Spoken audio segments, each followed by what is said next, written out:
बिस्मिल्लाहिर्रहमानिर्रहीम। अस्सलातु वस्सलामु अलैका या सय्यदी या रसूलल्लाह व अला आलिका व अस्हाबिका या सय्यदी या हबीबल्लाह।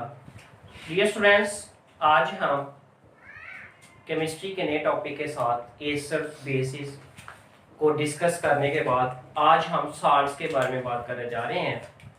साल्ट्स जो है वो वेरी मच इम्पोर्टेंट टॉपिक है इस चैप्टर का, तो हम इनके बारे में देखते हैं ये होते क्या है।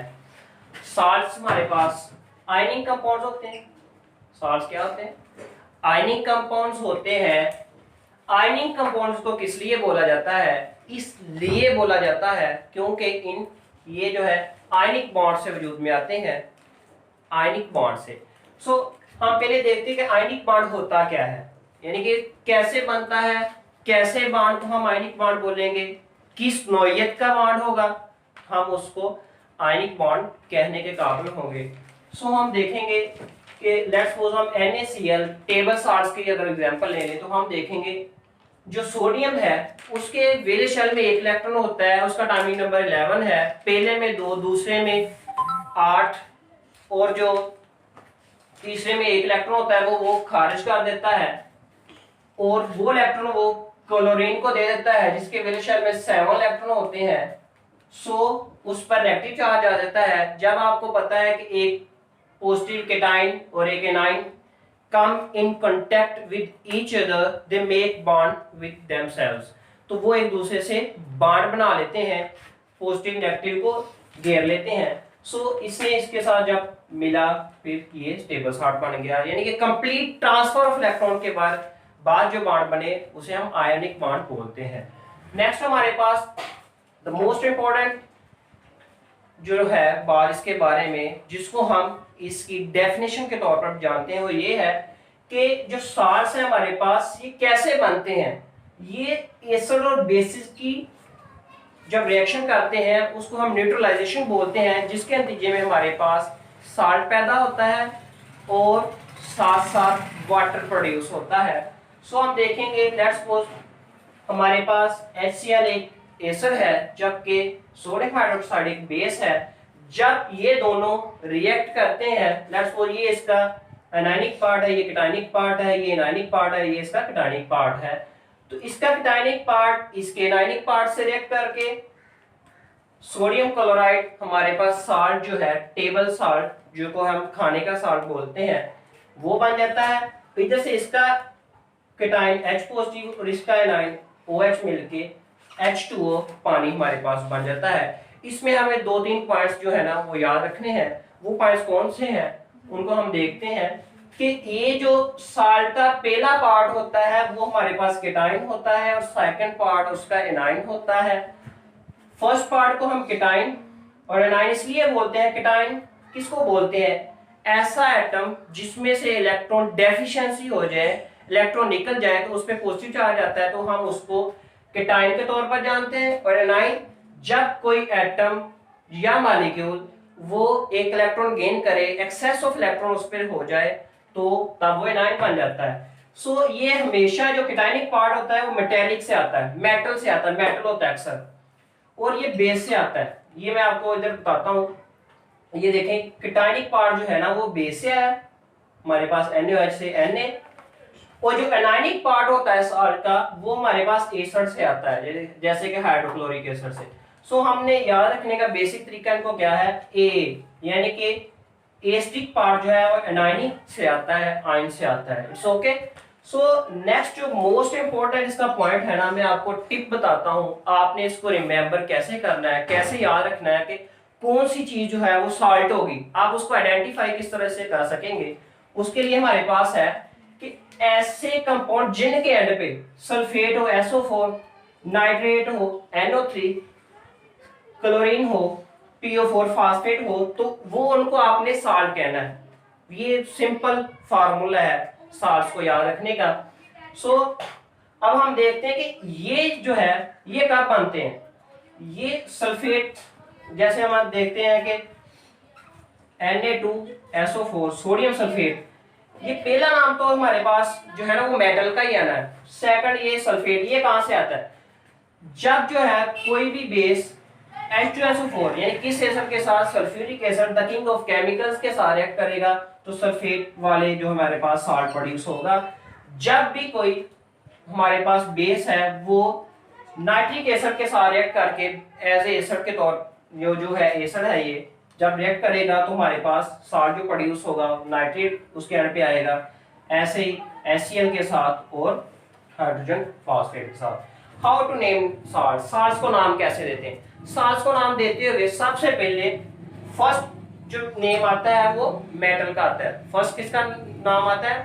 वो मेटल का नाम आता है, देन एनाइन का नाम आता है। यानी कि एनाइन का दैट्स वो जैसे सोडियम क्लोराइड की आप बात कर ले NaCl, ये मेटल का नेम पहले और बाद में एनाइन का नेम Cl का नेम आएगा। ठीक हो गया जी? तो ऐसे है। नेक्स्ट हम इसकी खसूसियात देखते हैं, कैरेक्टरिस्टिक्स ऑफ साल्ट्स क्या होती हैं, साल्ट्स कौन सी प्रॉपर्टीज रखते हैं वो हम देखते हैं।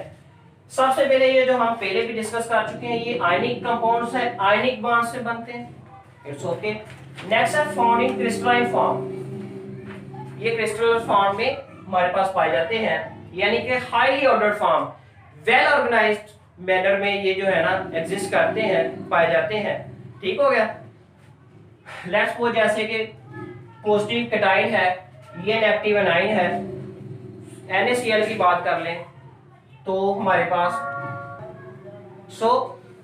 ये जो होता है वेल ऑर्गेनाइज्ड फॉर्म में जो हमारे पास जो है साल्ट्स एग्जिस्ट करते हैं। लेट्स सपोज हम NaCl की बात करें, फर्स्ट कर लो ये सोडियम का कैटाइन है, ये फर्स्ट कर लो नेगेटिव जो है ये क्लोराइड का एनाइन है। जब ये इस तरह वेल अरेंज्ड होते हैं, ठीक है ना, ऑर्गेनाइज यानी कि बेतरतीब अंदाज से नहीं होते, तो इसकी इससे बॉन्डिंग इससे की इससे, ये फिर इससे हमें ये भी पता चलता है बहुत स्ट्रॉन्गनेस है, पॉजिटिव नेगेटिव के साथ, नेगेटिव पॉजिटिव के साथ बहुत वेल मैनर्ड के साथ इन्होंने बॉन्ड बनाया हुआ है। सो हैव नेक्स्ट पॉइंट है having high melting and boiling point. इससे ही आपको क्लियर हुआ है कि पॉजिटिव ने नेगेटिव को घेरा और नेगेटिव ने पॉजिटिव को, इलेक्ट्रोस्टैटिक फोर्सेस में वेरी स्ट्रांग है, तो इनका मेल्टिंग और बॉइलिंग पॉइंट बहुत स्ट्रांग होता है, क्योंकि ये मुकम्मल तौर पर ट्रांसफर ऑफ इलेक्ट्रॉन से जब बनता है बॉन्ड, मुकम्मल तौर पर जो दे देता है पॉजिटिव और नेगेटिव, जब आयंस के दरमियान बॉन्ड बनता है वो बहुत स्ट्रांग होता है, इसलिए इनका जो है melting and boiling point very high होता है। नेक्स्ट है कंटेनिंग वाटर ऑफ क्रिस्टलाइजेशन। ये वेरी इंपॉर्टेंट एक बात है इसमें, जो कि किसी भी साल्ट का स्ट्रक्चर या उसकी फॉर्म को बरकरार रखने के लिए या स्टेबल रखने के लिए जो है वो जरूरी है।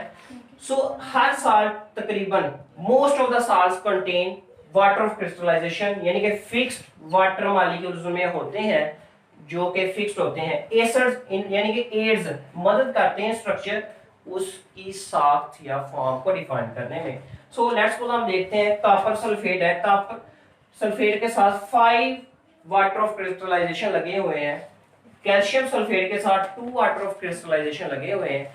ये फिक्स्ड होते हैं और ये इनको साल्ट के साथ, मतलूबा साल्ट के साथ ही डॉट लगा के हम लिखते हैं। अच्छा, नेक्स्ट आपका सवाल होगा कि सर इनको हम वैनिश खत्म किस तरह कर सकते हैं? यस, वो कर सकते हैं डिहाइड्रेशन से, डिहाइड्रेट करके, हीट करके हम इनको खत्म भी कर सकते हैं। नेक्स्ट है न्यूट्रल कंपाउंड। जाहिर बात है जी, क्योंकि हमने पहला पॉइंट पढ़ा कि ये साल्ट किस तरह बनते हैं, बाय द न्यूट्रलाइजेशन बनते हैं, यानी एसिड और बेस जब रिएक्ट करते हैं तो इससे क्या पॉइंट है कि वैनिश एसिडिटी एंड बेसिसिटी, यानी कि एसिड की एसिडिटी का खत्म हो जाती है और बेस की बेसिसिटी खत्म हो जाती है, जिससे हमारे पास एक ऐसा कंपाउंड बनता है जो कि न्यूट्रल होता है। लेट्स सपोज NaCl ही बना है,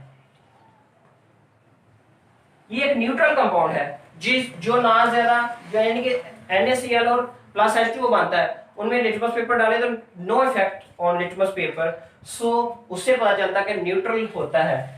नेक्स्ट है ये मोस्ट इंपॉर्टेंट जो है इसका पॉइंट कि positive ion are not equal to negative ion. हाँ, ये शर्त नहीं 100% होता है बाज़ औक़ात, लेकिन 100% आप नहीं कह सकते कि हमेशा positive ion sir negative ion के बराबर होंगे, तो ये ऐसा ऑलवेज नहीं होता। ठीक हो गया? लेकिन जो ऑलवेज हमेशा होता है वो क्या होता है? But number of charges are equal, लेकिन इनमें चार्जेस की जो तादाद है वो सेम होती है, पॉजिटिव और नेगेटिव चार्जेस की, जिसको हम एग्जाम्पलीफाई करेंगे। ये देखिए NaCl में एक पॉजिटिव आयन है, एक नेगेटिव आयन है, इनकी तादाद बराबर है, ये बाय डिफॉल्ट हो गया, तादाद बराबर है, और इन पे एक पॉजिटिव चार्ज एक नेगेटिव, जबकि चार्जेस भी बराबर है। नेक्स्ट आप आ रहे हैं मैग्नीशियम क्लोराइड की तरफ। मैग्नीशियम जो है वो दो क्लोरीन के साथ मिलता है, इसने इसको भी एक इलेक्ट्रॉन दे दिया, इसको भी एक इलेक्ट्रॉन दे दिया, यानी कि इसके पास डेफिशिएंसी ऑफ इलेक्ट्रॉन, ये पॉजिटिव 2 चार्जेस पे आ गया। तो इसमें के दो क्लोरीन के साथ चार्जेस, तो दो पॉजिटिव चार्जेस हैं, दो ही नेगेटिव चार्जेस हैं, यानी चार्जेस तो बराबर हैं, लेकिन आप आयंस की बात करें तो एक मैग्नीशियम आयन है, यानी कि एक पॉजिटिव आयन है, वो दो नेगेटिव है, जबकि आयंस की तादाद बराबर नहीं, जबकि हमारे पास चार्जेस इन पे बराबर है। So that was the topic of salts, the introduction of salts. Next हम प्रिपरेशन ऑफ साल्ट्स के बारे में इंशाल्लाह पढ़ेंगे, तो आप हमारे साथ अटैच रहिएगा। इंशाल्लाह हम कल मिलेंगे एक नए लेक्चर के साथ। थैंक यू, अल्लाह हाफिज़।